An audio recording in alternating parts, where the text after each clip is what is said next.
Hello everyone, welcome to Unbox Grid. Today we will be looking at whether iPhone 11 is 5G compatible or not. So we have two iPhones right now.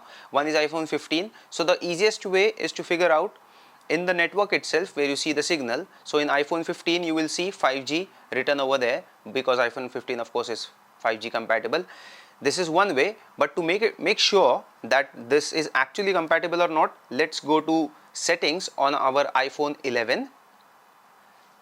There you will find the option for cellular, and here you have to scroll a bit down or it will be visible there itself, and select the network which you are on.